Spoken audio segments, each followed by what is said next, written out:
être rapide. Hop.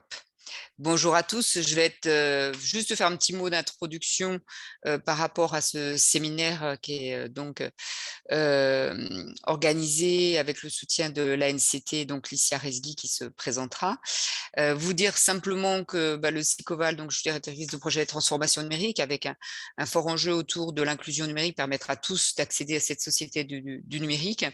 Et donc, vous dire, mais vous le savez certainement, qu'à peu près la moitié des Français, un peu moins de la moitié des Français sont en difficulté avec le numérique, et notamment avec la difficulté de réaliser des démarches administratives en ligne, qui est souvent un des prérequis pour pouvoir maintenir ou accéder à ces droits.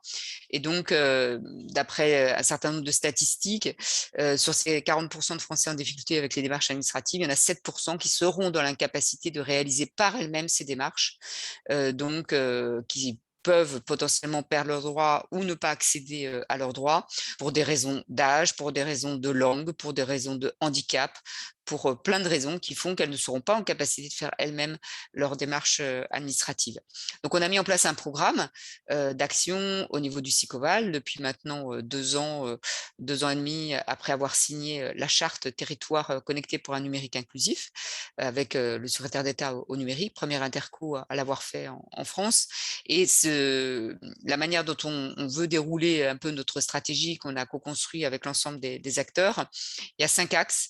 Et ce matin, on va s'intéresser à un axe en particulier qui est celui de assister. Donc, on a 5 axes qui sont assister, accompagner, prévenir, structurer et expérimenter. Et je profite pour saluer notre conseillère numérique, Hélène Fantus, qui est là pour accompagner. Donc, c'est le volet accompagnement et qui se fera en itinérance sur l'ensemble du territoire. Et donc, voilà, aujourd'hui, on est là pour parler du volet assisté avec ce dispositif Aide en Connect qui est là pour sécuriser et les aidants et les aider dans leur démarche administrative.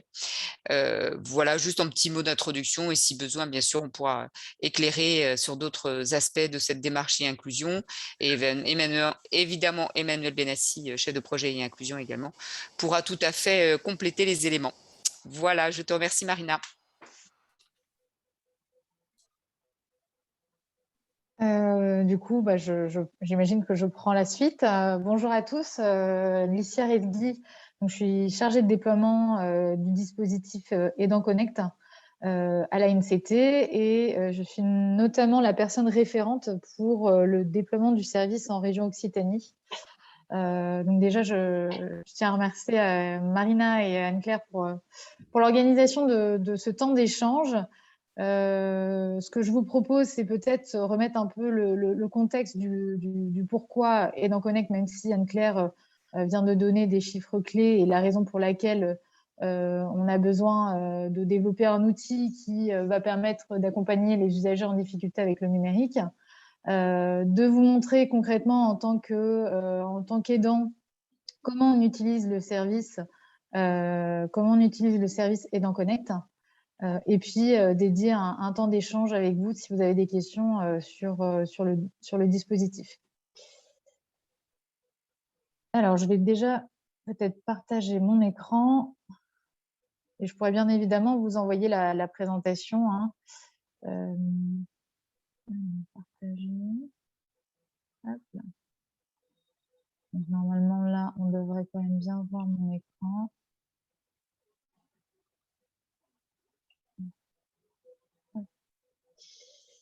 Alors, Aidant Connect, hein, je ne sais pas si tout le monde connaît ce service.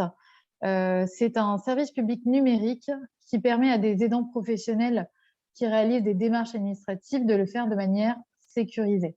Quand on dit ça, alors ok, on a une idée un peu vague de ce que c'est qu'Aidant Connect. On sait que c'est un outil qui va aider les aidants à accompagner les usagers, mais bon, ça reste encore un peu flou. Et donc, en fait, Aidant Connect, c'est un service sur lequel les aidants professionnels vont se rendre pour créer des mandats juridiques dématérialisés afin de sécuriser l'accompagnement. Le mandat juridique dématérialisé sur Aidant Connect, c'est ce sort de document entre l'aidant et l'usager qui donne son accord, son consentement pour que l'aidant puisse réaliser à sa place certaines démarches administratives et avec du coup la manipulation de certaines données personnelles de l'usager pour réaliser telle ou telle démarche administrative. Alors, pourquoi Aidant Connect a été créé? Donc, je ne vais vraiment pas rentrer dans le détail puisqu'Anne-Claire a donné des chiffres et vous a expliqué pourquoi on avait besoin de renforcer la sécurité et l'accompagnement des usagers aux démarches administratives. Mais en 2018, il y a une consultation nationale à la demande du gouvernement pour faire un état des lieux du numérique en France. Et deux constats sont sortis de cette consultation. D'une part, c'est 13 millions de Français en difficulté avec le numérique. Bon, après, ça peut être plus, là, ça reste un chiffre politique, hein, mais voilà, c'est des millions de Français en difficulté avec le numérique, dont une partie qui n'est pas du tout autonome pour réaliser des démarches administratives. Et le deuxième constat, c'est des aidants professionnels qui font à la place d'eux et qui stockent des identifiants et des mots de passe sur des carnets papier, sur des post-it, et qui, entre collègues, s'échangent les données personnelles des usagers. Donc, ça posait, et ça pose toujours, puisque toutes les structures ne sont pas encore équipées de cadres juridiques et légaux pour manipuler les données personnelles des usagers, mais ça pose énormément de problèmes voilà, sur la protection des données personnelles des usagers. Alors, je vais juste, je ne sais pas s'il y a quelqu'un qui a son micro qui est ouvert, mais je m'entends en écho. Et donc, Aidant Connect a été créé pour répondre à ce besoin de plus de sécurité, d'avoir un cadre légal et juridique pour que l'aidant puisse réaliser une démarche administrative à la place d'un usager. Quand on parle d'aidant professionnel, on parle d'aidant dont, dans le cadre de ses missions, il est amené à réaliser des démarches administratives pour les usagers. Donc, Aidant Connect s'adresse à quel type de personnes? Eh bien, à une diversité d'aidants professionnels. Donc, ça peut être des travailleurs sociaux, des agents publics d'accueil, des médiateurs numériques, des conseillers numériques, puisqu'on en a aujourd'hui parmi nous. Ça peut être aussi des agents dans les tiers-lieux, dans les médiathèques, dans les secrétariats de mairie. Voilà, la liste, elle est pas vraiment définie, mais la condition, c'est effectivement des aidants professionnels au sein de la structure. Ce qu'il faut savoir sur Aidant Connect, donc je le disais en introduction, c'est un service qui permet de créer des mandats juridiques et c'est un service qui utilise France Connect. France Connect, pourquoi? Eh bien, pour deux raisons. La première, c'est que comme c'est des mandats dématérialisés, grâce à France Connect, les aidants peuvent identifier les usagers sur les mandats avec les identifiants et mots de passe de l'usager. Et la deuxième raison pour laquelle nous utilisons France Connect sur Aidant Connect, eh bien, c'est pour avoir des connexions sécurisées lorsque les aidants vont aller sur les sites administratifs pour lesquels ils ont besoin de réaliser une démarche administrative. Alors, très rapidement sur la feuille de route, donc je le disais, cette consultation nationale qui fait un peu un état des lieux, qui tire un peu les constats du numérique en France. En 2019, Aidant Connect a été créé pour apporter plus de sécurité, donner un cadre juridique, une protection aux aidants professionnels. En 2020, il y a eu une période d'expérimentation dans 20 structures situées dans 10 départements pour vérifier qu'il y a un vrai besoin sur le terrain de plus de sécurité. Il y a deux structures en région Occitanie qui ont participé à cette expérimentation. Donc, on a Blue Config et la Maison des Solidarités de Castanet. Mais on a également des structures Maison France Service, Secrétariat de mairie et CCAS. L'objectif pour l'année 2021, qui va bientôt s'achever, c'est le déploiement de la solution par vague territoriale progressive, puisque nous avons ouvert notre guichet d'habilitation au mois de mars. L'outil a été déployé dans 4 régions, puis au mois de mai, l'outil a été déployé dans 4 régions supplémentaires. Et depuis septembre, le service est disponible dans toutes les régions de France, y compris la région Occitanie. Très rapidement sur le chiffre, pour savoir où est-ce qu'on en est aujourd'hui sur le déploiement du service. Alors, c'est presque 2000 structures dont la demande d'habilitation a été validée. Plus de 5000 aidants qui ont été formés ou qui sont en attente d'être formés. C'est plus de 1500 mandats qui ont été créés sur notre service et près de 1300 usagers accompagnés sur le service Aidant Connect. Si vous avez besoin d'informations sur, si vous avez besoin de chiffres sur Aidant Connect, les statistiques sont disponibles sur notre site internet, donc vous pouvez aller récupérer toutes les informations puisque ces statistiques sont mises en temps réel. Voilà pour cette petite introduction sur Aidant Connect. J'espère que cette première partie de remise en contexte a été claire. Je vous propose désormais de rentrer peut-être dans le vif du sujet, à savoir en tant qu'aidant habilité, comment on utilise Aidant Connect. Donc, je vais essayer de... Hop. Je vais me mettre... Hop. Alors, désolée, décidément. Hop là. Je vais réussir à me mettre sur Aidant Connect. Oui. Est-ce qu'on voit toujours bien mon écran? J'espère. Alors, une fois que les aidants sont habilités Aidant Connect, je reviendrai après sur la notion d'habilitation et le parcours, le processus d'habilitation. Donc, pas de panique, hein, je saute un peu une étape, mais je vais vous montrer déjà comment on utilise Aidant Connect. Donc, une fois que l'aidant est habilité Aidant Connect, il se rend sur le site Aidant Connect et pour accéder à son compte, il va tout simplement se connecter. Donc, il va cliquer sur se connecter, il va renseigner donc, son adresse mail nominative et individuelle et on lui demande ensuite d'entrer un code à 6 chiffres, donc soit généré par le téléphone, soit par la carte OTP. Donc le téléphone, ce ne sera pas le cas, hein, puisque on l'avait mis en pensant que c'était possible, mais tous les aidants n'ont pas forcément un téléphone professionnel. Donc du coup, on va envoyer cette carte à tous les aidants habilités qui vont leur permettre d'accéder à leur compte grâce en fait à un code à 6 chiffres qui est généré par cette carte.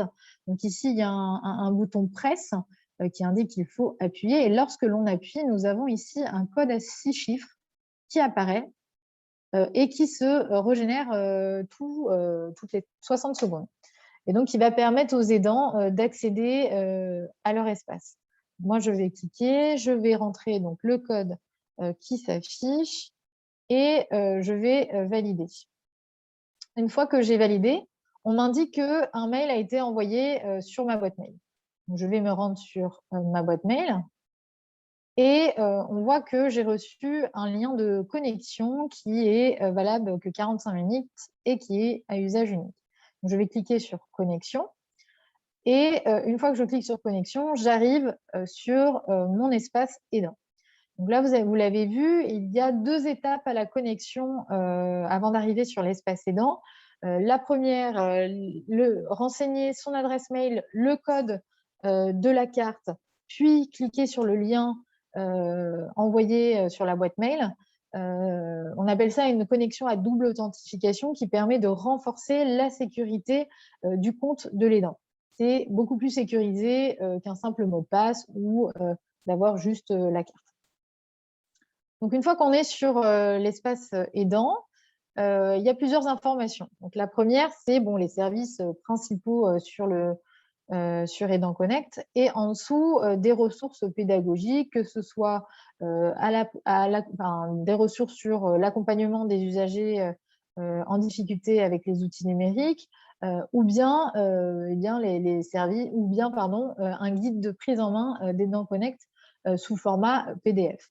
On a quand même amélioré le guide de prise en main sous format tutoriel interactif Aidant Connect qui permet aux aidants de s'entraîner grâce à des clics avant d'utiliser le service.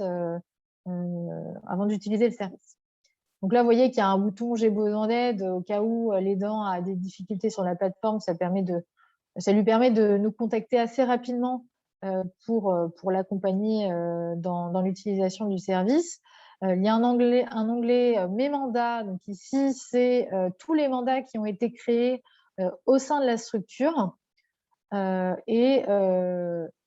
avez ici donc, le nom, le prénom de l'usager, uniquement la date de naissance sur le chiffre et le mois, et les périmètres sur lesquels l'aidant et l'usager se sont mis d'accord pour sur Aidant Connect.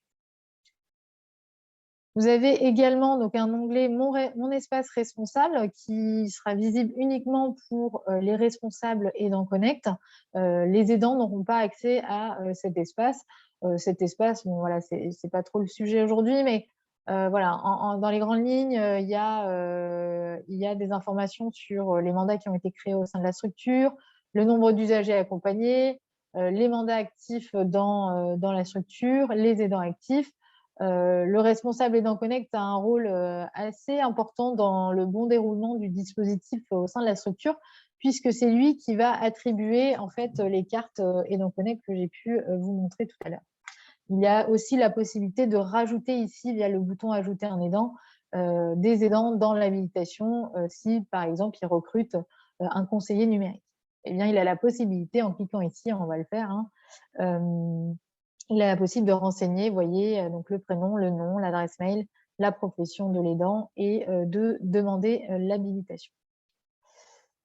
Ce qui nous intéresse aujourd'hui, c'est vraiment de savoir comment on utilise Aidant Connect. Donc là, c'est un peu les services généraux, mais on va aller créer un mandat, puisque j'ai dit que Aidant Connect permet aux aidants professionnels de créer des mandats pour sécuriser d'abord l'accompagnement avec l'usager avant de réaliser la démarche administrative pour laquelle l'aidant a été sollicité. Donc, on va cliquer sur Créer un mandat. Et lorsqu'on clique sur Créer un mandat, on a plusieurs informations. Donc, la première, c'est des mentions à lire à l'usager. Ce qu'il faut savoir pour ces mentions, c'est qu'elles ont été rédigées en partenariat avec l'Agence nationale de lutte contre l'illettrisme, afin que ce soit le plus compréhensible possible pour les usagers qui ont des difficultés avec la langue française. Donc les aidants, dans les grandes lignes, c'est expliquer ce qu'ils vont faire, à savoir, bon, bah voilà, madame, monsieur, nous allons créer ensemble un mandat qui permet de définir les limites sur lesquelles vous ne voulez pas que, enfin, de donner un cadre juridique et légal de l'accompagnement, de dire que voilà, vous vous interdisez de rendre publiques les informations personnelles des usagers, de prendre toutes les précautions pour assurer la sécurité des informations personnelles de l'usager. Voilà, dans les grandes lignes, c'est expliquer à l'usager ce que vous êtes en train de faire. Une fois que les mentions sont lues à l'usager, l'aidant va pouvoir sélectionner là où les démarches à réaliser pour le compte de l'usager ou l'usagère. Donc là, il y a 10 thématiques, et ces 10 thématiques, elles ont été copiées sur le site servicepublic.fr, que connaissent très bien les aidants professionnels. Et en fait, voilà, on a regroupé toutes les démarches administratives du site internet servicepublic.fr et on les a regroupées en 10 thématiques.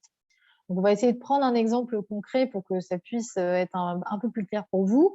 On va prendre l'exemple d'une usagère, Angela Claire-Louise Dubois, qui a des difficultés avec le numérique, qui a besoin d'être accompagnée et qui vient vous voir en tant qu'aidant pour, par exemple, le renouvellement de sa carte d'identité et le renouvellement de sa carte grise.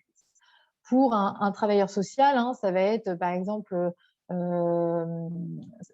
une personne qui a besoin de faire une démarche sur la CAF ou bien sur Pôle emploi. Alors, si c'est pour le renouvellement de la carte d'identité, on va cliquer sur Papier citoyenneté. Si c'est pour le renouvellement de la carte grise, eh bien, on va cliquer sur Transport. Si c'est pour des papiers sur Pôle emploi, eh bien, on va cliquer sur Travail. Et si c'est pour la CAF, d'ailleurs, ça n'a pas été encore mis à jour puisque la CAF, il est possible maintenant de se connecter avec France Connect sur la CAF depuis quelques semaines. Mais voilà, donc on a sélectionné donc ces 4 thématiques. Ce qu'il faut savoir, c'est qu'il n'y a pas de limite pour cocher les différentes thématiques, hein. Si l'aidant est face à quelqu'un qui est vraiment très, très éloigné du numérique et qui est complètement dépendant, bien évidemment, il a la possibilité de cocher toutes les cases. Une fois que les périmètres d'intervention ont été définis avec l'usager, l'aidant choisit la durée du mandat avec l'usager. Donc, est-ce que l'aidant crée un mandat court, donc un mandat d'une journée, puisque c'est une demande ponctuelle, ou est-ce que voilà, l'aidant est face à quelqu'un qui est très éloigné du numérique et préfère créer un mandat d'une durée de 1 an. Vous voyez en dessous, il y a une durée intermédiaire de 6 mois. Donc là, on l'a ajouté très récemment, puisque les aidants nous ont dit 1 jour, c'est trop peu, 1 an, c'est peut-être un peu trop long. Donc voilà, on a rajouté la durée intermédiaire. Donc là, dans notre exemple, on va partir du principe que Angela Claire-Louise Dubois est très éloignée du numérique. Donc, on va cocher le mandat long. Et la troisième étape, c'est connecter l'usagère à France Connect. Donc, comme je le disais en introduction, France Connect va permettre d'identifier l'usagère sur ce mandat, sur le mandat Aidant Connect. Mais ça va également permettre d'avoir une connexion sécurisée lorsque l'on va aller sur les sites administratifs. Donc, je vais cliquer sur s'identifier avec France Connect. Donc là, on est sur une version test. Donc évidemment, il y a plein de choses que normalement, vous ne voyez pas lorsque vous cliquez sur France Connect. Normalement, c'est La Poste, un peu Gouv, Amélie, etc. Donc moi, je vais cliquer un peu n'importe où. Je vais donc renseigner les identifiants et mots de passe de l'usagère et je vais valider. Donc, on voit bien que France Connect reconnaît l'usagère Angela Claire-Louise Dubois.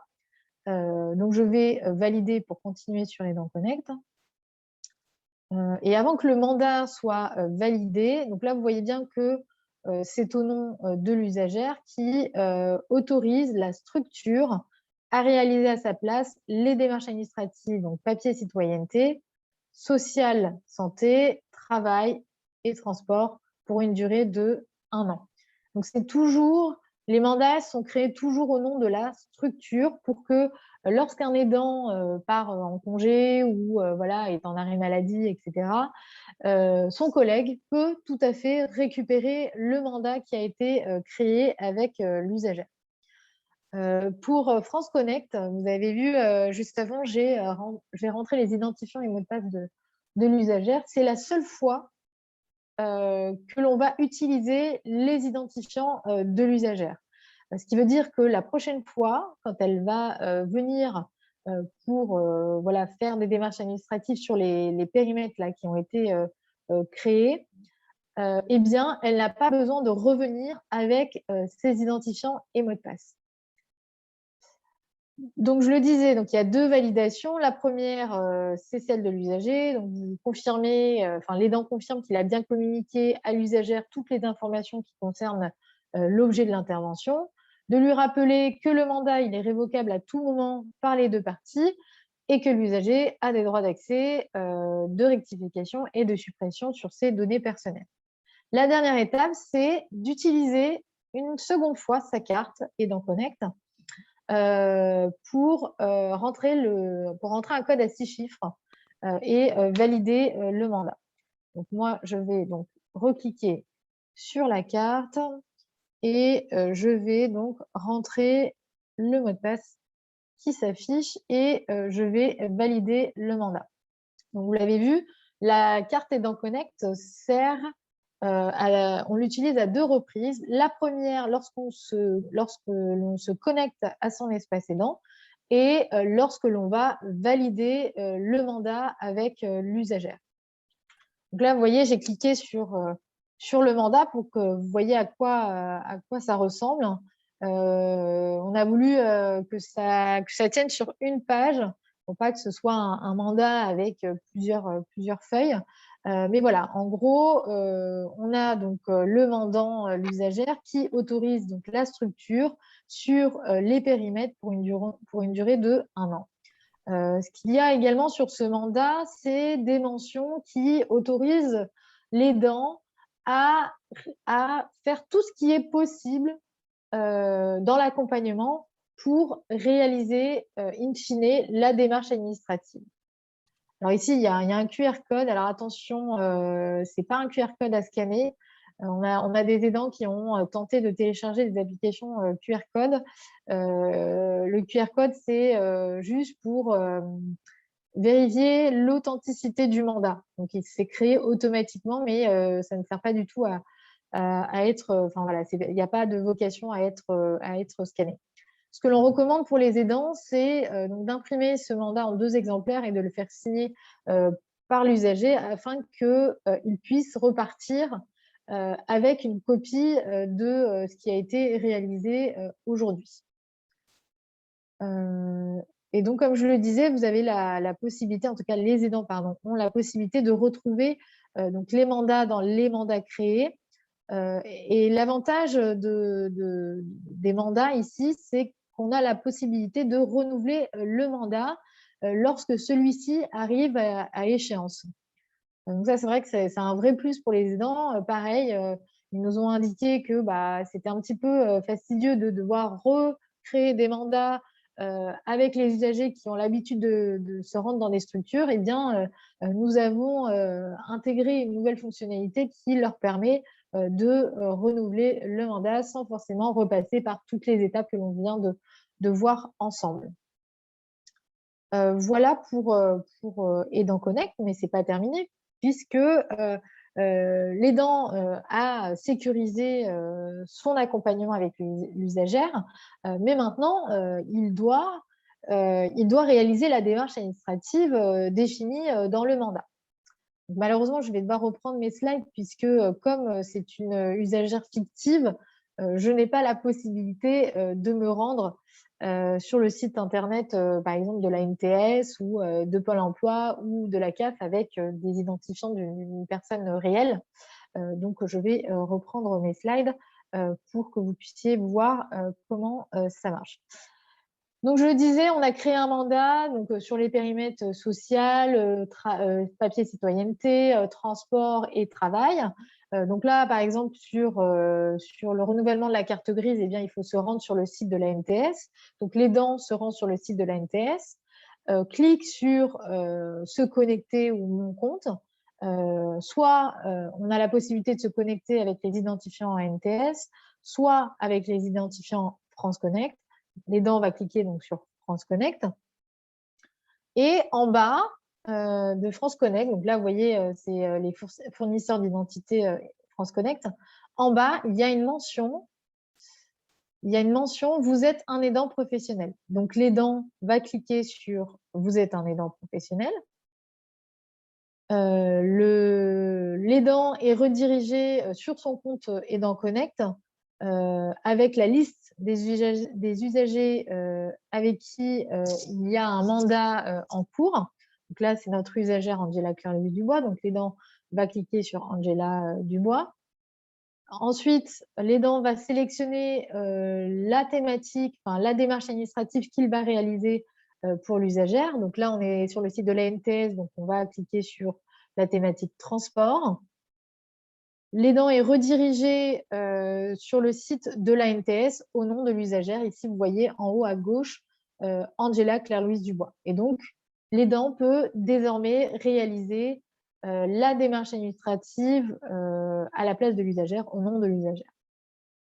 Si vous voulez voir en temps réel, si je vais sur le site de la NTS, par exemple, sur le site de la NTS, si ça veut bien, si je vais sur se connecter, donc ici vous avez France Connect, et en bas ici, vous voyez, vous êtes un aidant professionnel. Voilà pour la présentation du service Aidant Connect. J'espère que c'était clair. Si ce n'est pas le cas, bien évidemment, je prendrai le temps de répondre à toutes les questions juste à la fin de la présentation. Et je pourrai revenir sur certains points sans aucun problème. Donc, la procédure d'habilitation, hein, c'est ce que je disais tout à l'heure, c'est que voilà, en tant qu'aidant habilité, il pourra avoir accès au site Aidant Connect. C'est évidemment la condition. Donc, la procédure d'habilitation, c'est 3 prérequis. Le premier, la structure doit désigner un responsable Aidant Connect.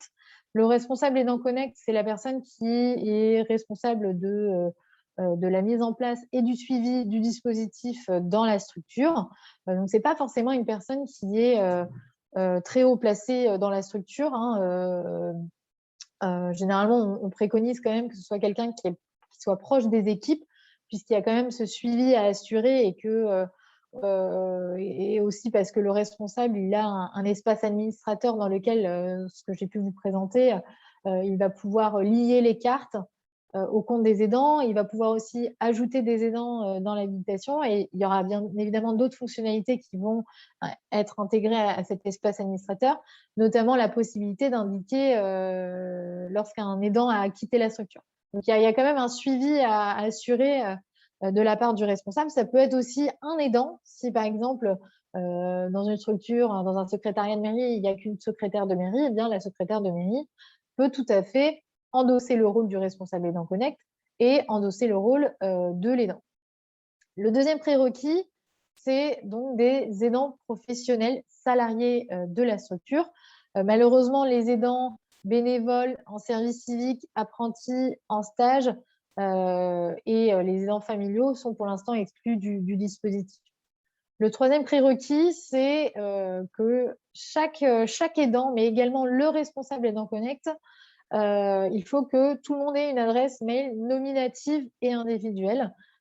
C'est un des critères de sécurité d'Aidant Connect. Donc ça, c'est les prérequis à l'habilitation. Le processus d'habilitation, c'est ce responsable Aidant Connect qui dépose une demande d'habilitation sur notre site internet et qui renseigne la liste des aidants à habiliter. L'équipe Aidant Connect, dans un deuxième temps, valide la demande.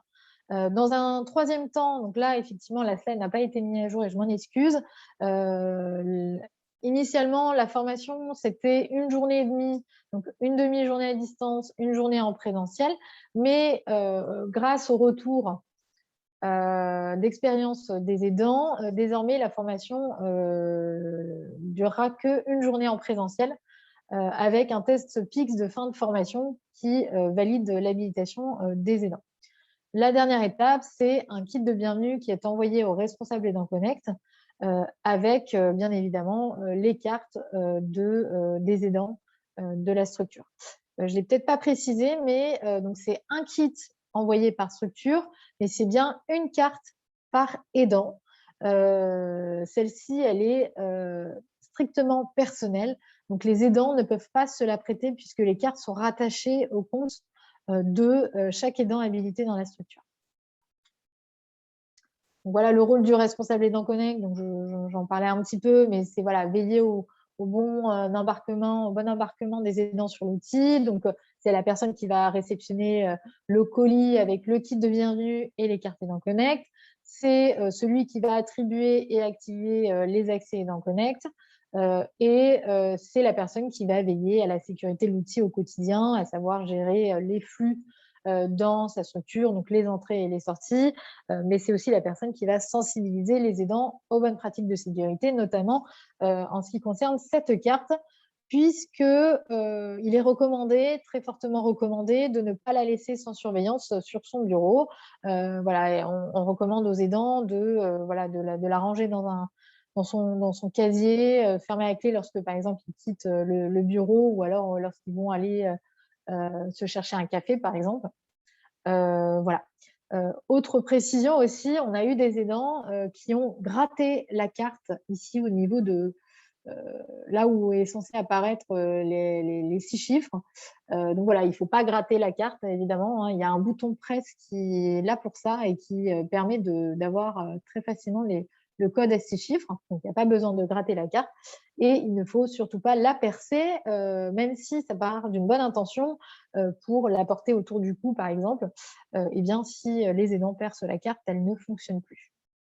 Donc voilà, vous privilégiez peut-être quelque chose où on peut rentrer la carte et puis avoir un collier qui voilà, qui ne percent pas la carte en tout cas. Donc le déploiement dans la région Occitanie, donc ça a commencé au mois de septembre. Au mois de septembre, on a ouvert officiellement le guichet d'habilitation en région Occitanie. Ce qui est prévu pour fin 2021, c'est donc l'expression des volontés d'habilitation et on a déjà d'ailleurs des sessions de formation qui ont commencé au mois d'octobre. Et donc, pas de panique puisque nous allons continuer sur l'année 2022. Les structures vont pouvoir demander leur habilitation sur l'année 2022 puisque le marché est renouvelé pour l'année prochaine. Donc, je disais, donc c'est un déploiement qui est territorialisé puisque ça nous a permis de nous adapter et d'ajuster, que ce soit le formulaire d'habilitation ou par exemple le contenu de la formation.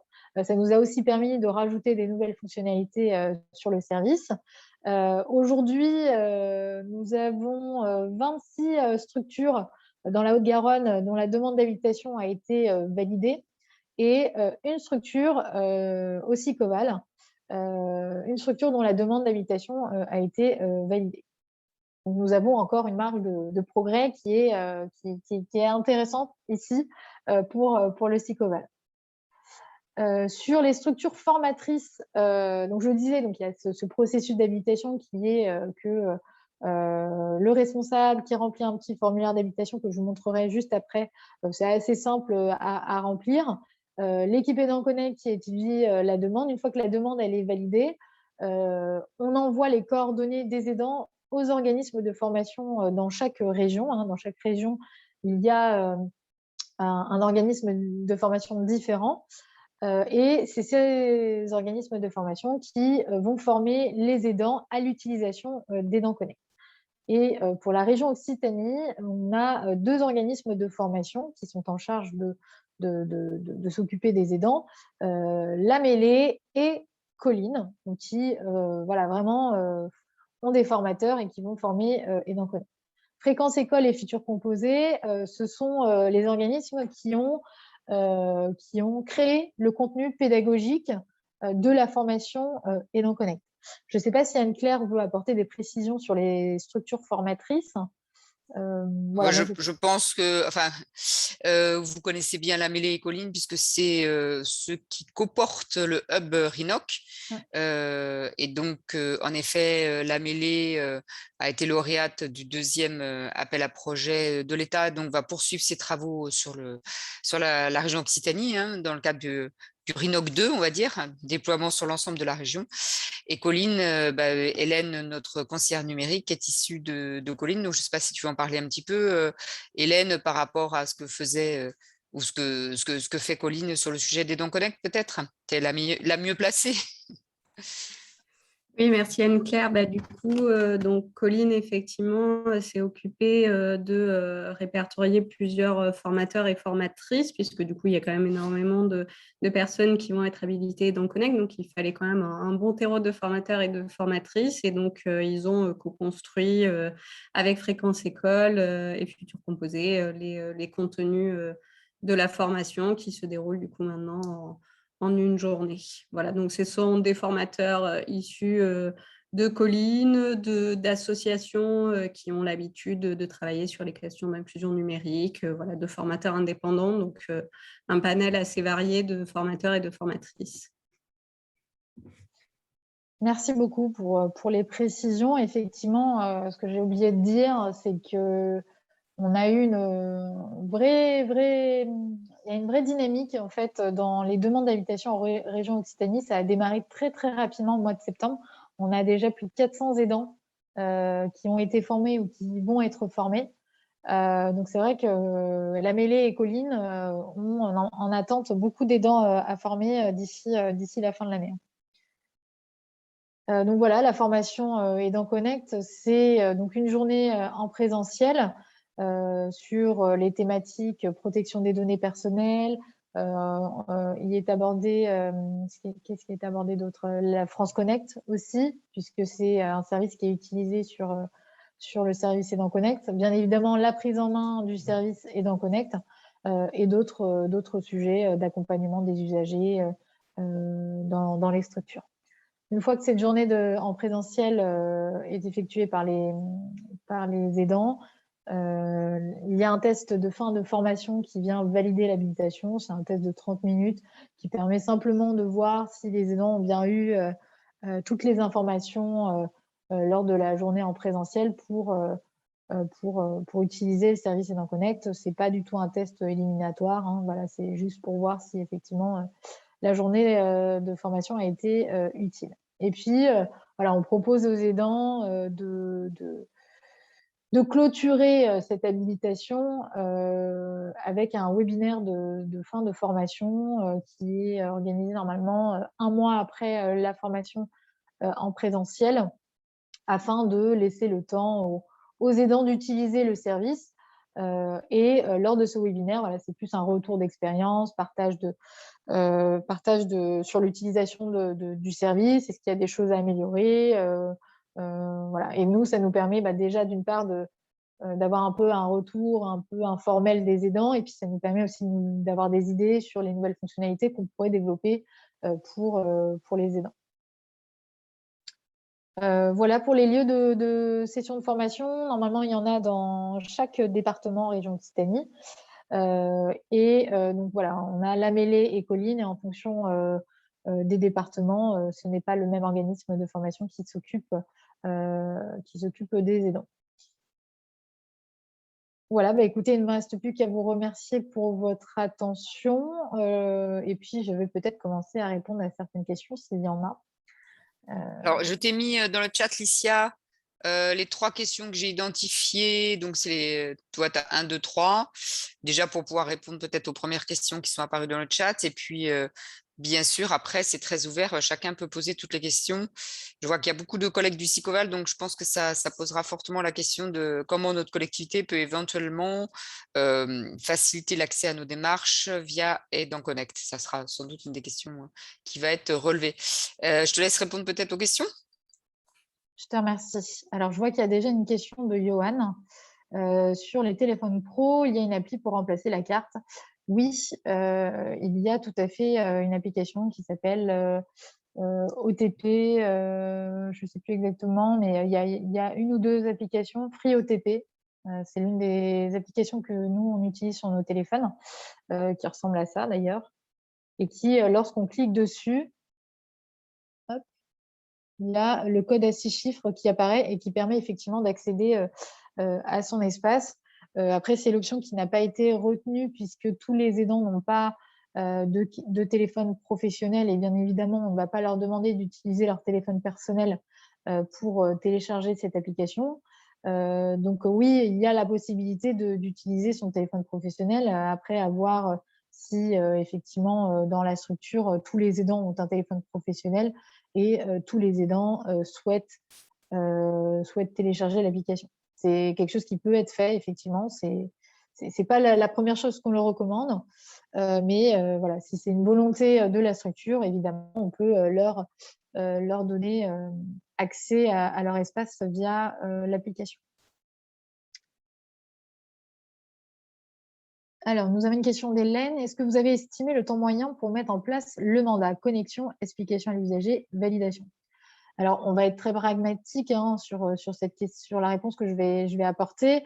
Et le retour que l'on a des aidants qui ont utilisé le service et qui ont fait partie de l'expérimentation et qui l'utilisent toujours, c'est que ça prend vraiment 5 minutes. Mais encore 5 minutes, je pense que je vais peut-être, je surestime le temps accordé à la création du mandat, puisque une fois que l'aidant a pris en main l'outil, ça va très vite.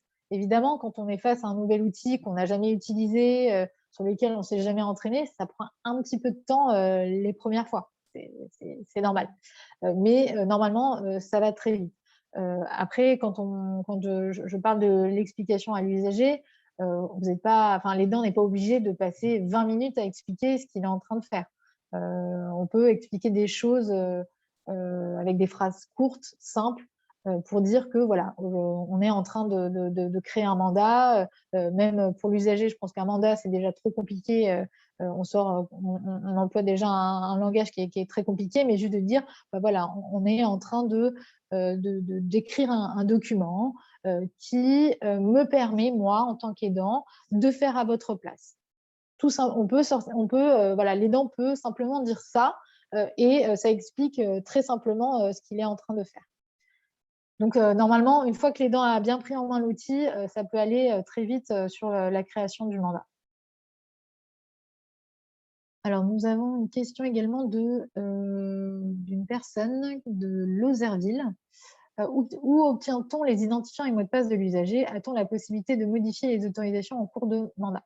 Donc, la première question, les identifiants et mots de passe de l'usager, normalement, c'est lui qui les a, puisque, alors, ce n'est pas toujours le cas, c'est vrai. On a des usagers qui ont des identifiants et mots de passe France Connect, soit sur la Poste, soit sur Amélie, soit sur ImpôGouv. Et si ce n'est pas le cas, les aidants sont encouragés, peuvent les aider à créer des identifiants et des mots de passe sur France Connect. En ce qui concerne la deuxième question, qui est la possibilité de modifier les mandats, les autorisations en cours de mandat.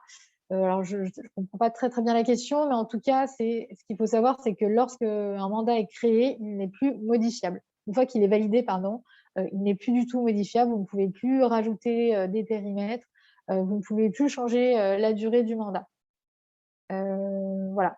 Si l'usager revient sur d'autres périmètres qui n'ont pas été sélectionnés dans le mandat créé au préalable, eh bien, il va falloir recréer un mandat sur ces différents autres périmètres. Alors, je vais lire les autres questions. Alors, est-ce que vous avez... Ah oui, pardon. Du coup, non. Alors, nous avons une question d'Isabelle. Quelle responsabilité juridique du responsable aidant Connect? Que signifie gérer les entrées et sorties d'aidants dans son espace? Peut-on y avoir un partage des tâches de responsable dans une structure? Alors, la responsabilité juridique du responsable aidant Connect, il faudrait un peu préciser la question, mais il n'y a pas de responsabilité juridique dans le sens où il serait responsable par exemple, si un de ses aidants est malveillant et récupère des données personnelles plus que ce qui a été défini dans le mandat. Le responsable aidant Connect, il doit, de par son rôle, attribuer les cartes aux aidants, veiller à ce que voilà, tout le monde fait bien attention à sa carte, mais en soi, chaque personne est responsable de ce qu'il fait. Le responsable, s'il a bien indiqué à tous les aidants, écoutez, ne percez pas la carte, ne la laissez pas sans surveillance, mais que les aidants, la laissent traîner ou percent la carte, il n'est pas responsable, vous voyez. Le responsable, il est juste là pour s'assurer que le dispositif se déploie bien au sein de sa structure, que les aidants ont bien tous leurs cartes. Il a évidemment ce rôle de suivre un peu l'évolution du service dans la structure, puisqu'il va pouvoir, donc ça permet de rebondir, ça fait une bonne transition sur la deuxième question, de gérer les entrées et les sorties. Donc, quand on parle d'entrée, on parle de personnes qui sont recrutées, par exemple, dans la structure. Par exemple, une structure va recruter un conseiller numérique ou un agent d'accueil. Eh bien, il va pouvoir, sur son espace administrateur, s'il veut que cet aidant soit aussi habilité dans Connect, eh bien, l'indiquer sur son espace administrateur. Les sorties, eh bien, ça correspond à un aidant qui a été habilité dans Connect, par exemple, mais qui quitte la structure. Et donc, il faut l'indiquer sur l'espace administrateur pour que l'équipe aidant Connect désactive son compte. Là aussi, c'est encore pour des mesures de sécurité. Il faut absolument que les responsables aidant Connect nous indiquent, nous préviennent lorsqu'un aidant a quitté la structure pour désactiver son compte. Peut-il y avoir, donc la troisième question, peut-il y avoir un partage de tâches de responsables dans une structure? Alors, je dirais... peut-être expliquer à l'oral. Oui. sera plus simple. Oui, est-ce que voilà, est-ce qu'il peut y avoir un responsable qui va gérer les comptes, en fait, ce qu'on vient de dire, et un autre qui pourrait animer, ou enfin, ça va peut-être au-delà d'ailleurs de ce qui est demandé dans le basique, on va dire, mais animer, c'est un peu un grand mot, mais animer le réseau des aidants de la collectivité. Enfin voilà, est-ce qu'on peut partager entre plusieurs? Alors, c'est une bonne question. Alors, c'est vrai que on nous a jamais posé la question, pour être honnête. Et ce qu'on nous a dit plutôt, c'était est-ce qu'on n'avait pas la possibilité, alors ça rejoint aussi un peu votre question, je dis un peu, voilà, mais la possibilité de désigner 2 responsables aidants Connect dans la structure. Mais les raisons n'étaient pas tout à fait les mêmes. C'était pour dire que s'il y en a un qui est absent, eh bien, voilà, il faut qu'il y ait une autre personne qui puisse assurer le suivi du dispositif. Et donc, effectivement, on va introduire très prochainement une fonctionnalité qui va permettre aux responsables aidants Connect, le numéro 1, si je puis dire, de désigner un deuxième responsable aidant Connect dans la structure. Pour justement, en cas de, voilà, si le responsable aidant Connect part en congé ou en arrêt maladie ou pour toute autre raison, eh bien, il y a un deuxième responsable aidant Connect qui pourra assurer les missions du responsable. Maintenant, si ces 2 responsables veulent se partager un peu les missions, oui, je pense que c'est tout à fait possible.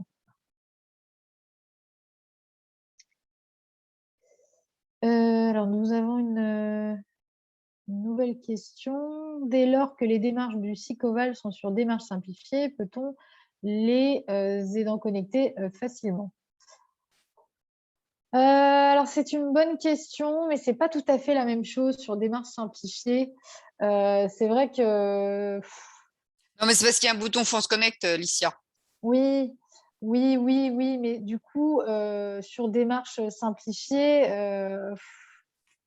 ouais, ça ne permet pas de faire une démarche administrative directement, tu vois. Il faut, en fait, en gros, sur Aidant Connect, il faut pouvoir se rendre sur le site de l'administration pour laquelle l'aidant doit réaliser une démarche administrative pour l'usager. Maintenant, sur démarche simplifiée, ce serait pour faire quoi concrètement? Parce Est-ce que qu'en tu as un fait, si tu exemple? veux, ouais, en fait, si tu veux, nous, nos démarches, toutes nos démarches en ligne, aujourd'hui, on n'en a pas beaucoup, mais bientôt, on en aura beaucoup plus, sont sur démarches simplifiées. Ouais. Donc, tous nos formulaires, je sais pas moi, pour commander un bac, pour dire que tu changes d'adresse, enfin voilà, toutes nos démarches pratiques administratives sont sur démarches simplifiées. Donc, France Connectée, puisqu'on peut se connecter, mais on a aussi un portail famille qui est France Connectée. C'est un portail dédié aux familles pour faire des inscriptions diverses et variées ou pour pouvoir trouver des informations. Elles sont également, enfin le portail est également sur France Connect. Et à terme, tous nos portails, si dans les cahiers des charges, auront France Connect. Donc, est-ce qu'on peut, à partir du moment où on a une démarche sur laquelle il y a un bouton France Connect, faire une démarche Aidant Connect? Oui, oui, D'accord. tout à fait. Voilà. Donc, c'est ça, en fait, la question que je posais, c'est celle-ci, parce que du coup, quasiment toutes nos démarches vont être systématiquement avec la possibilité d'être France Connectée, donc potentiellement Aidant Connecté. Tout à fait. Après, je ne sais pas dans quelle catégorie, en fait, on pourrait mettre démarche simplifiée. Comme tu peux voir, enfin, comme tu as pu voir, on a différents périmètres. Papier de Oui, mais après, tu citoyenneté. vois, ça peut concerner les déchets, ça peut concerner, Ouais, tu ouais. vois, enfin, après, ça peut être recatégorisé, mais qu'est-ce qu'on aura à faire si jamais on voulait pouvoir Aidant connecter nos démarches? Est-ce qu'il y a des aspects techniques à régler? Enfin, c'est peut-être des choses qu'il faudra qu'on voit ensemble, quoi.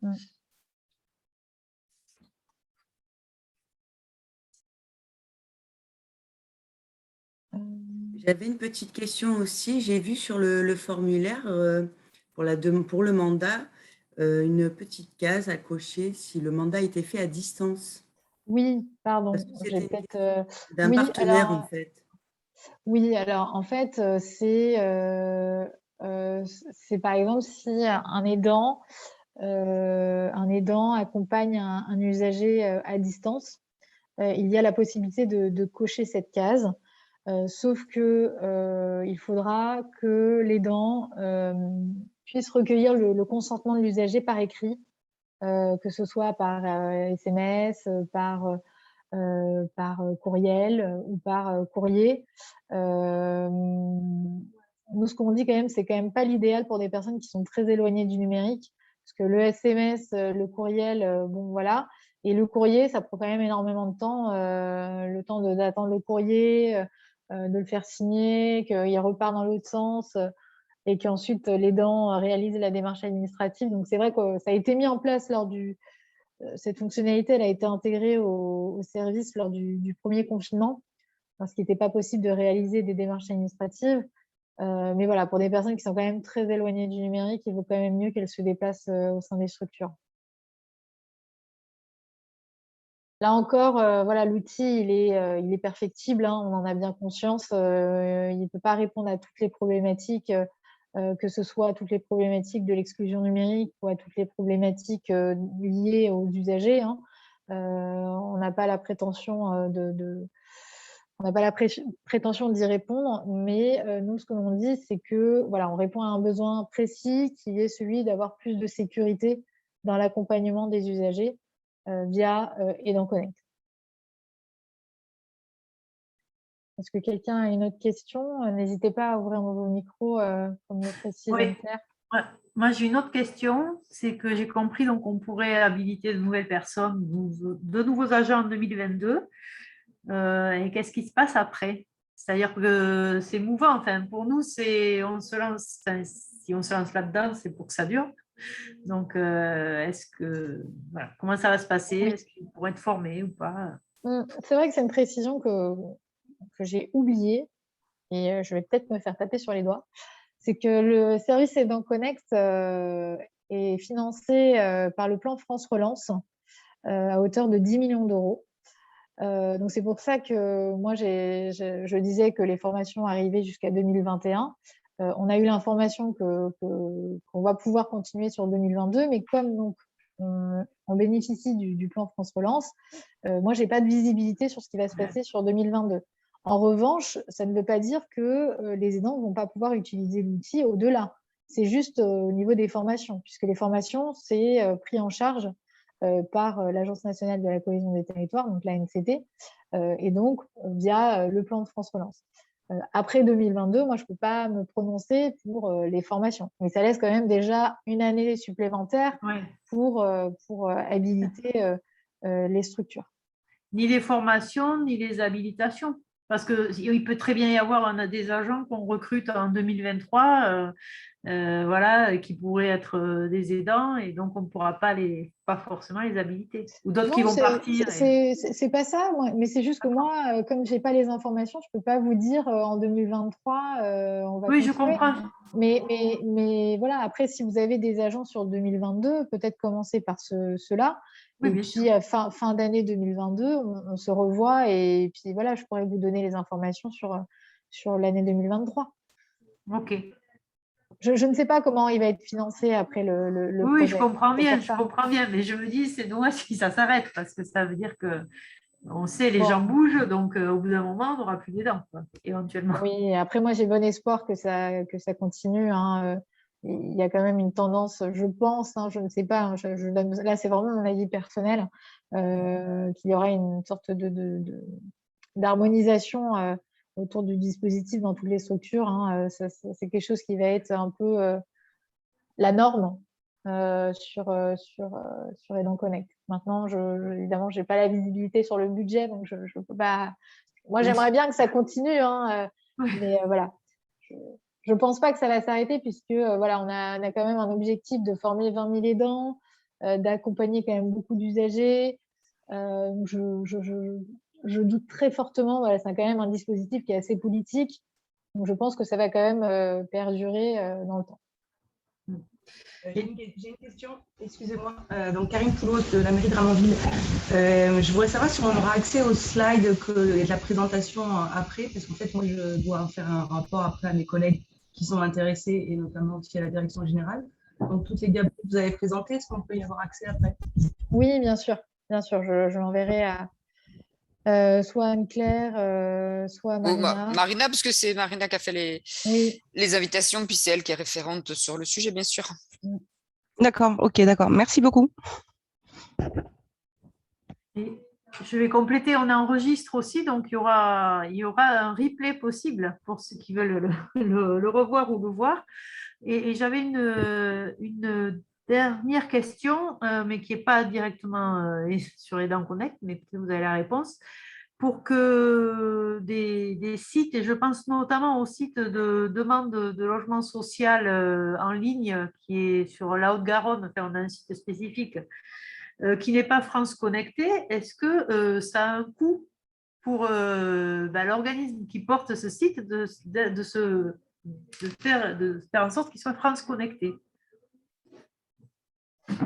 Alors, moi, c'est vrai que oui, il y a un coût pour mettre France Connect, mais ça, peut-être, je vous invite peut-être à vous rapprocher d'Anne-Claire, à qui j'ai donné les informations. Ouais, justement. j'ai des infos là-dessus et notamment un lien pour pouvoir aider au financement du bouton France Connect sur des sites qui ne seraient pas France Connecté. Je te l'enverrai, Isabelle. Parfait, merci beaucoup.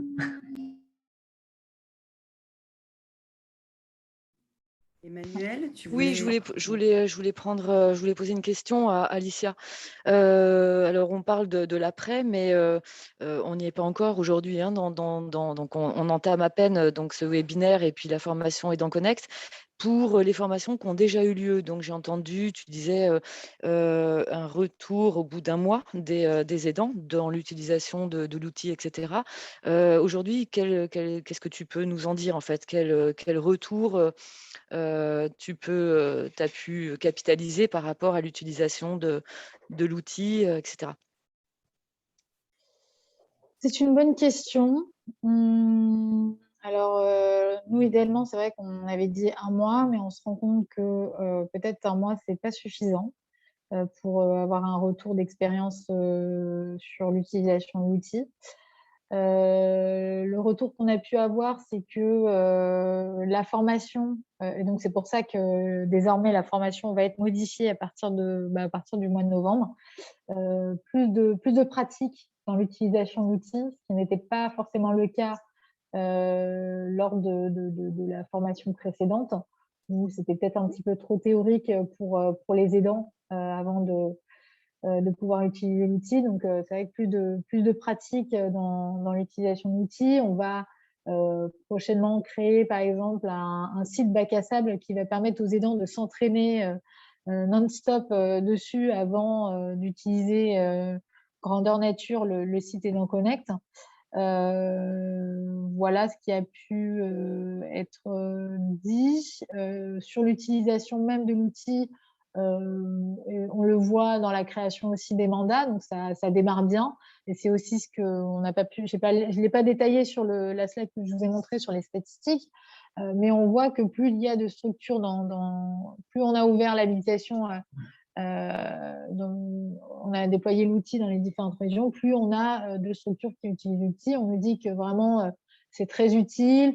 Voilà, une fois qu'on a pris la main dessus, eh bien, c'est assez rapide, même si voilà, au début, c'est peut-être un petit peu laborieux puisque les aidants ont fait l'ancienne formation, donc ils n'ont peut-être pas eu l'occasion de bien s'entraîner avant de créer des mandats. Et c'est aussi le retour que l'on a. Donc, il n'y a pas que des bonnes choses. Hein. Il y a aussi, voilà, j'ai pas encore fait, j'ai pas osé, je me souviens plus. Voilà, il y a aussi un peu ces retours. Et donc, c'est pour ça que là, vraiment, on va créer notre site bac à sable pour que justement les aidants puissent se sentir en confiance et puissent s'entraîner avant de prendre en main l'outil. Voilà globalement les grands retours que l'on a sur Aidant Connect. Ok, merci. Merci. Il y a quelques personnes qui ne se sont pas du tout exprimées. Je pense Lozerville, Julie, Léno, Roselyne Jourdan. Qu'est-ce que vous en pensez? Est-ce que c'est quelque chose qui vous semble intéressant par rapport à ce que vous faites au niveau de vos communes?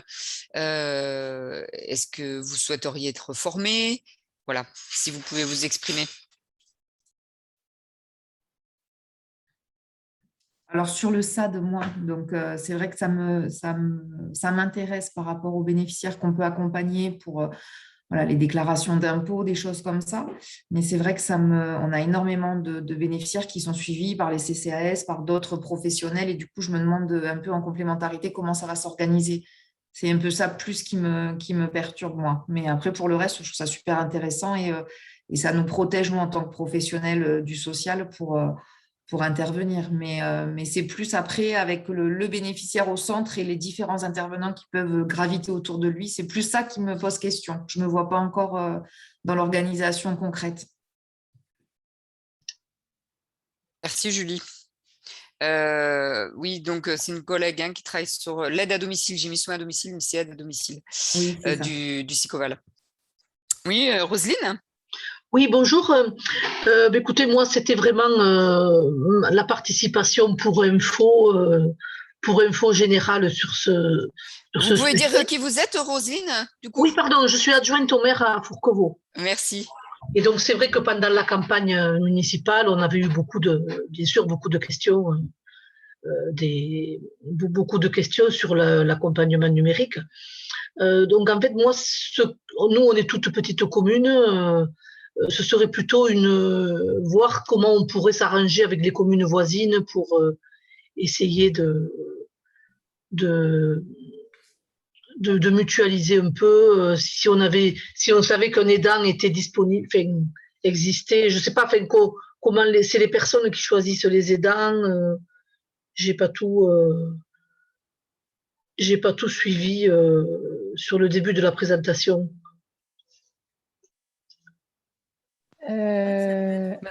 Par exemple, est-ce que un usager peut avoir du coup plusieurs aidants sur différents types de structures? Ou comment ça fonctionne? Oui, alors c'est vrai que en fait, un usager peut être accompagné par plusieurs structures. Hein. Ça peut être un CCAS et une maison France Service, par exemple, via Aidant Connect, je parle, parce qu'en dehors, c'est aussi possible. Mais via Aidant Connect, c'est possible, mais il faut simplement que ce ne soit pas sur la même démarche administrative.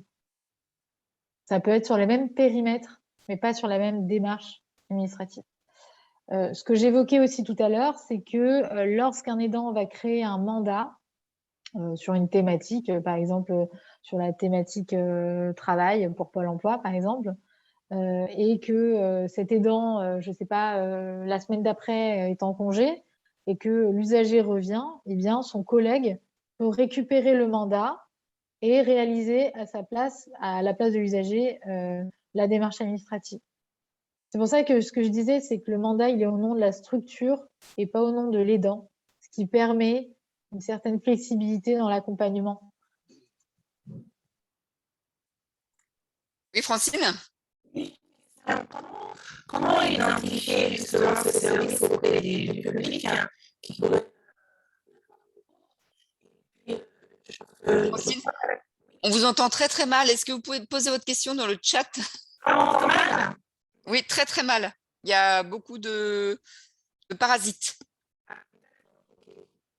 Vous pouvez écrire dans le chat. On coupe la vidéo. Tu voulais t'exprimer, Laetitia? Oui, j'allais laisser Francine, si jamais. Vous m'entendez bien? Parce que parfois j'ai un problème moi aussi avec le micro. Bon. Oui, donc nous, en effet, on a un portail famille. Anne-Claire, tu en parlais tout à l'heure pour le service centre de loisirs, notamment pour les familles, pour faire toutes leurs démarches d'inscription et de réservation. On va déployer alors le bouton France Connect prochainement. Par contre, moi, j'avais plus une question sur l'usage.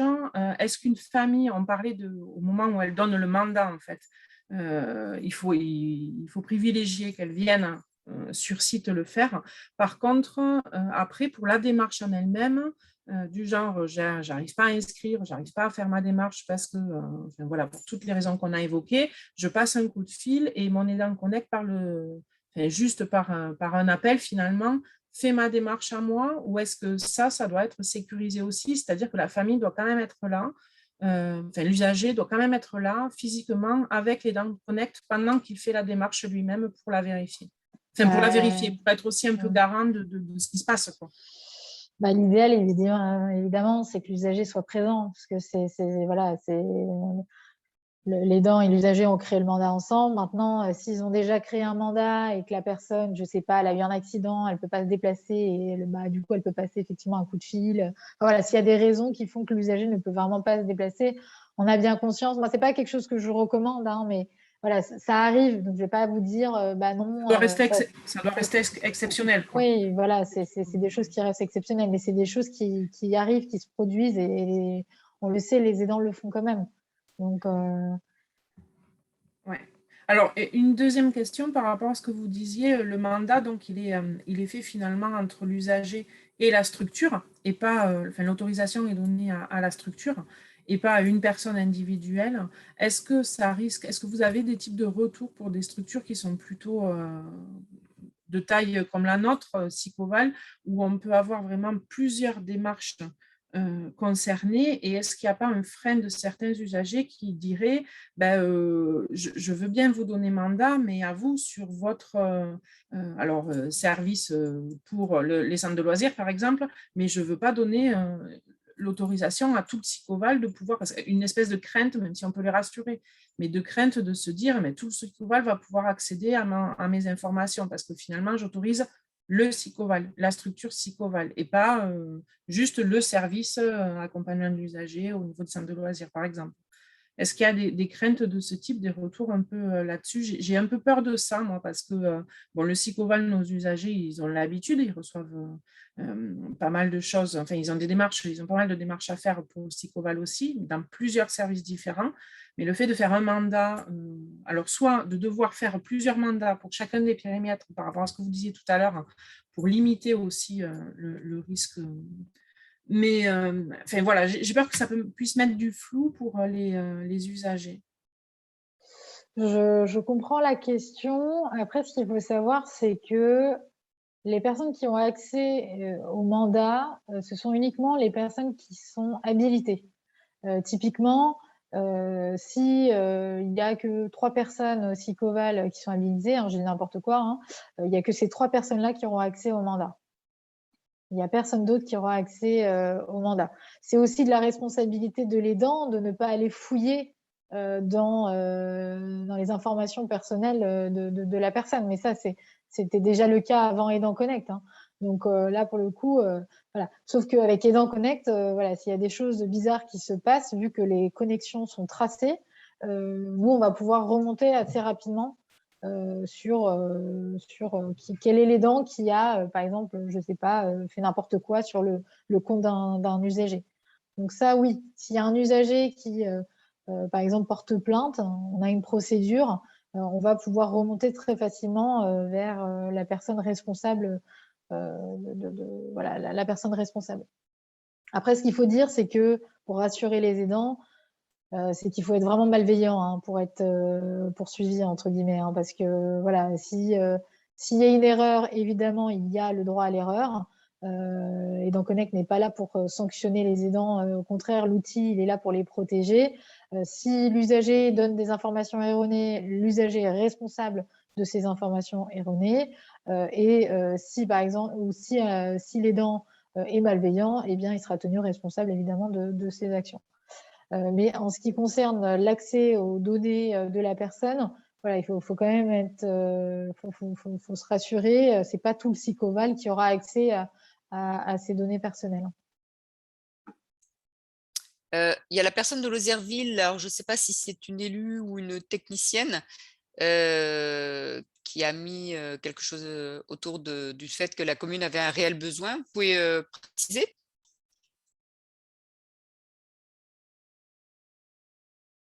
Je ne sais pas si vous avez accès à un micro. Oui, vous m'entendez? Oui, parfait. Oui, bonjour. Je suis secrétaire de mairie. Je suis arrivée en fin d'année dernière. Et avant mon arrivée, ma collègue proposait des cours d'informatique justement pour aider pas mal de personnes, sachant que sur la commune, la population est assez âgée. Et on a pas mal de besoins, voilà, de demandes d'aide de ces personnes. Donc, c'est pour ça que là, je voulais participer au webinaire pour voir un peu comment ça se passait pour les habilitations. Et après, voilà, avoir une réelle discussion avec les élus, prendre la décision de ce qu'on fait, quoi. Est-ce que vous pensez que ça peut être un outil qui serait intéressant pour la commune de Lozerville? Je pense, oui. D'accord. Après, voilà, je ne suis pas décisionnaire, il faut vraiment en parler avec les éléments là qu'on a eu aujourd'hui, voilà, les partager avec les élus et voir après, voilà, en fonction des besoins. Mais ça pourrait nous intéresser, oui. Bon, après, vous faites votre demande d'habilitation sur le site directement. Ouais. Ce qu'on s'était dit, et sous couvert, Marina, hein, c'est qu'on pouvait, nous, Sicoval, organiser cette formation dans nos locaux, sur une journée où tous les aidants pourraient se retrouver. C'était ça un petit peu l'idée, quoi. Hein. Oui, ben, ce serait pas mal. Et à partir de quand on pourrait faire les demandes d'habilitation?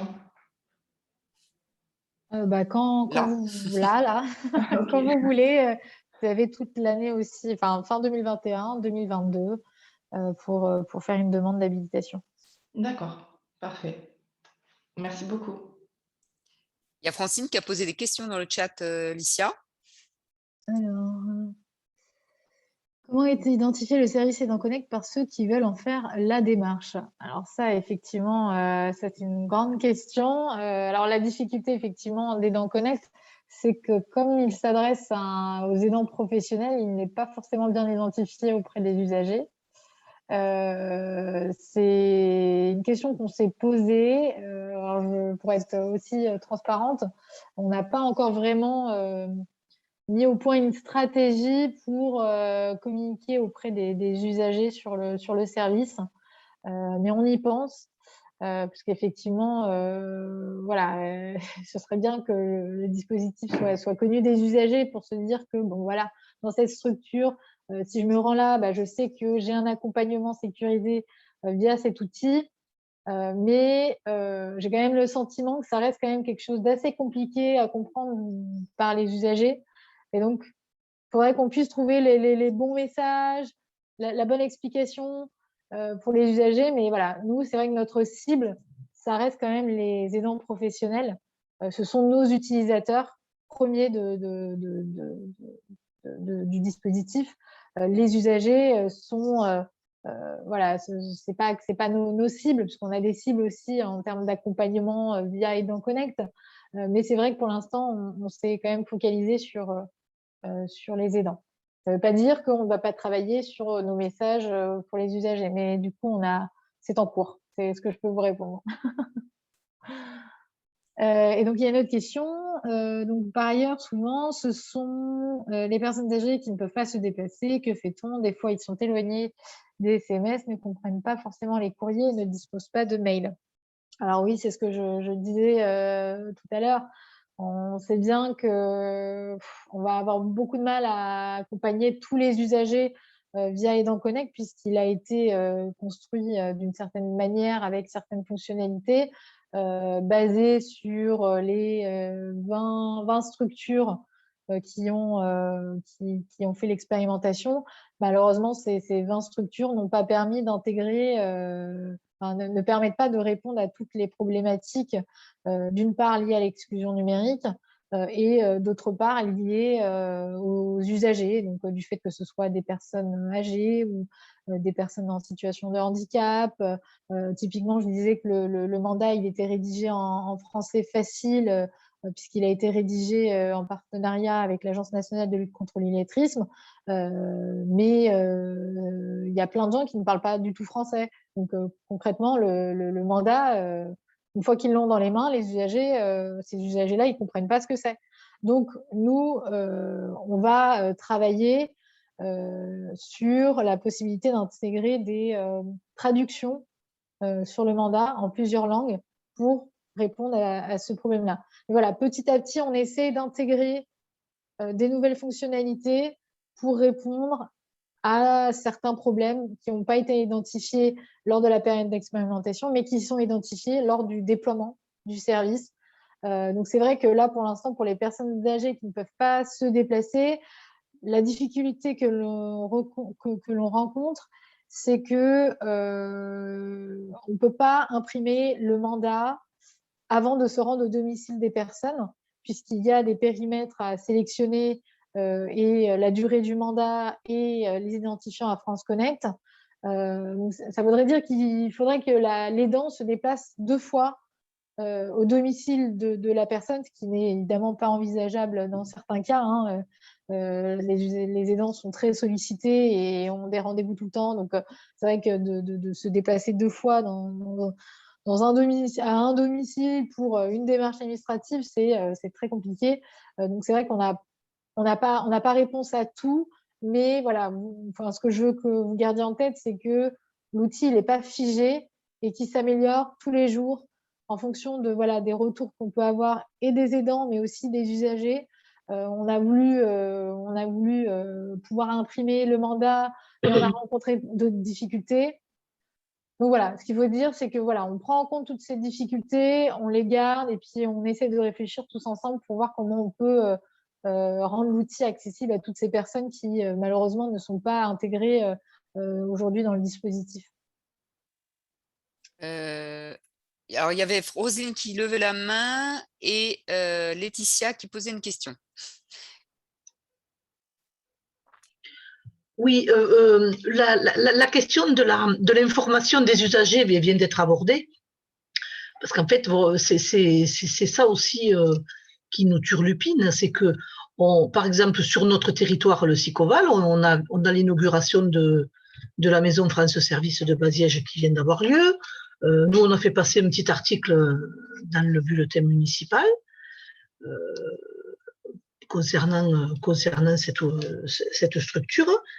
Et aujourd'hui, on se dit, oui, alors, on a fait une pub sur quelque chose de collectif, et là, tout d'un coup, on se pose la question, comment informer les usagers sur cette démarche qui finalement est individuelle?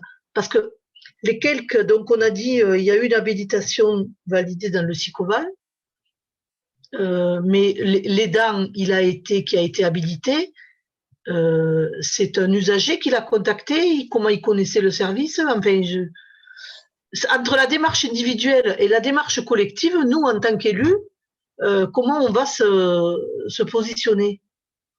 En fait, pour être honnête, je pense que l'usager qui se déplace dans la structure, il ne se dit pas que la structure est habilitée dans Connect. En fait, c'est la structure, quelle qu'elle soit d'ailleurs, hein, elle sait qu'elle a des aidants qui accompagnent les usagers, mais elle n'a rien mis en place dans sa structure. Il n'y a aucun document, aucun outil qui l'autorise à avoir accès à certaines données personnelles. Aujourd'hui, on va se le dire, il y a beaucoup de structures qui font de manière informelle, qui manipulent des données, qui ont accès à certaines données et qui normalement n'ont pas le droit d'avoir accès à ces données personnelles. Oui. Donc, la démarche, elle est plutôt elle est individuelle.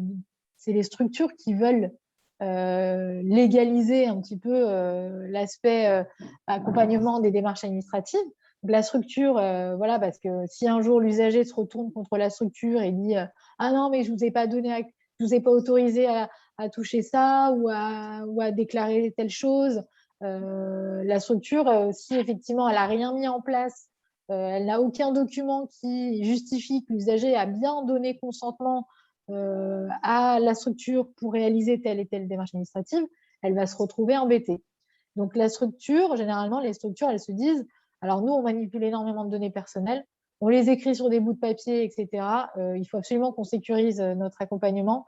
Donc, on va aller faire une demande d'habilitation Aidant Connect qui nous permet de nous sécuriser et qui nous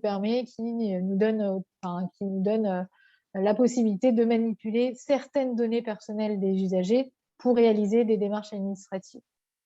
Après, l'usager, malheureusement, moi, j'en ai parlé autour de moi. Hein, la première fois que j'ai commencé à travailler sur le dispositif Aidant Connect, les gens ne connaissent pas. Les usagers ne connaissent pas Aidant Connect. On va être honnête et on va dire la vérité. Donc, l'usager, il ne le sait pas. Sauf que l'aidant, ce qu'il va lui dire, c'est peut-être qu'avant, vous n'étiez pas rassuré lorsqu'on réalisait une démarche administrative, bah, sachez que maintenant, on a mis en place un outil. On a un outil aujourd'hui qui nous permet de sécuriser votre accompagnement. Grâce à cet outil, eh bien, je ne vais pas aller au-delà des périmètres qui ont été définis sur ce document.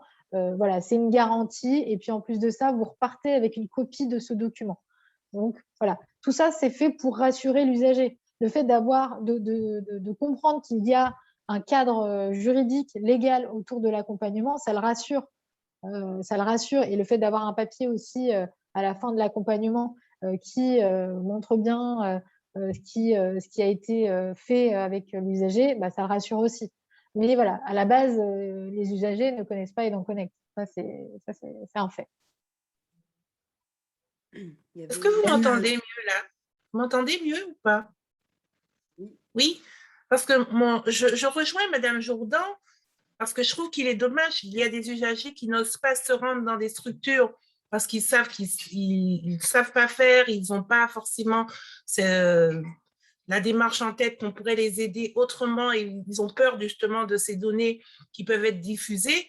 Je trouve justement que c'est dommage que c'est celui qui se rend à la structure et qui découvre qu'il y a ce système qui peut l'aider, en fait. Et quelque part, on perd ce public qui pourrait en avoir besoin et qui ne ferait pas cette démarche parce qu'ils ne connaissent pas ce côté sécurisé. Je suis d'accord avec vous. Je suis d'accord avec vous et c'est vrai que ce qui a été prioritaire pour l'année 2021, c'est d'abord le déploiement de l'outil auprès des structures, auprès des aidants professionnels.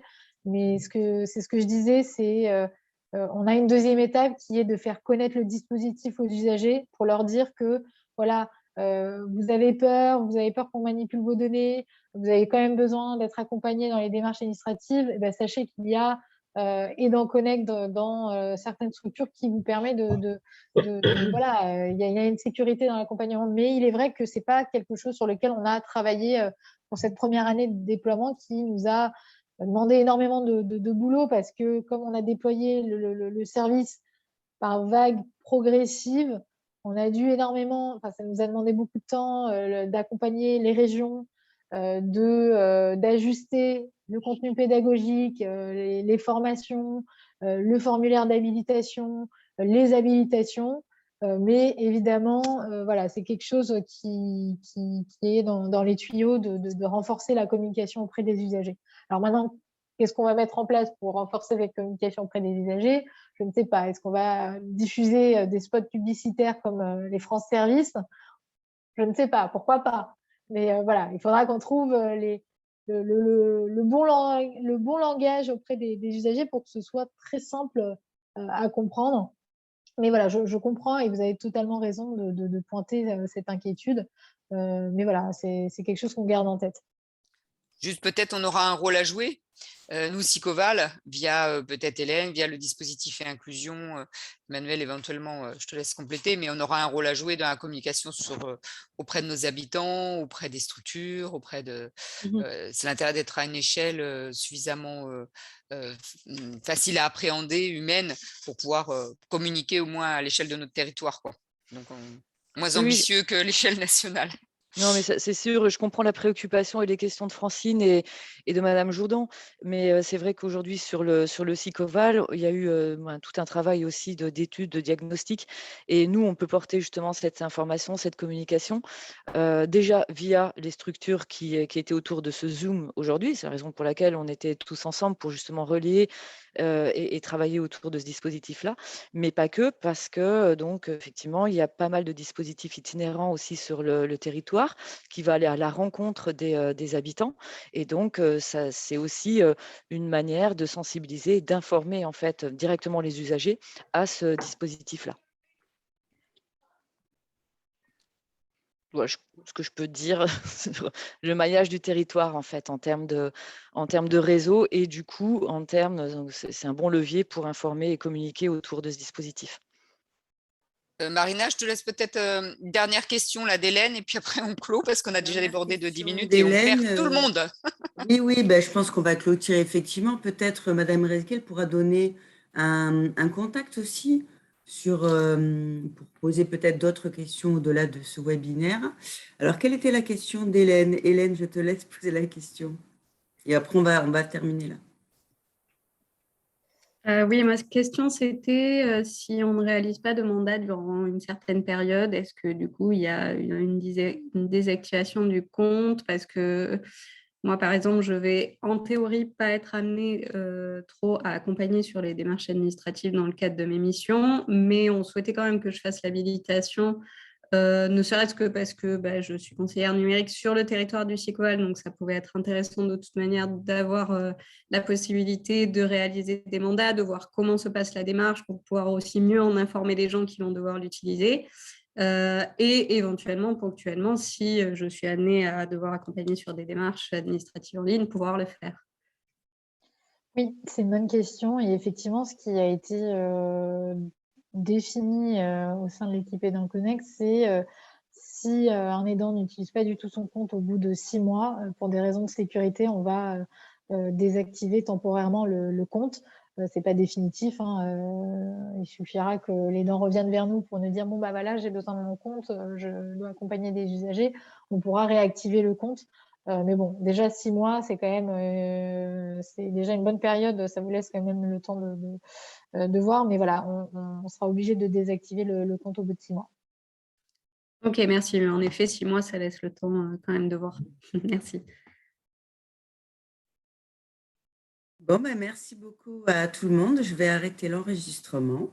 Je remercie Madame Rezgui, Anne-Claire, les collègues de votre présence. Et puis, effectivement, on enverra cet enregistrement à l'ensemble des structures pas présentes, mais qui seraient intéressées aussi pour la présentation de ce dispositif, ainsi que votre support, Madame Rezgui. Oui, aucun problème. Très bien. Merci à vous tous et très bonne journée. Merci Marina d'avoir organisé. Au revoir. Merci pour la Merci, au revoir. présentation. Bonne Au revoir journée. Francine. Au revoir. Merci.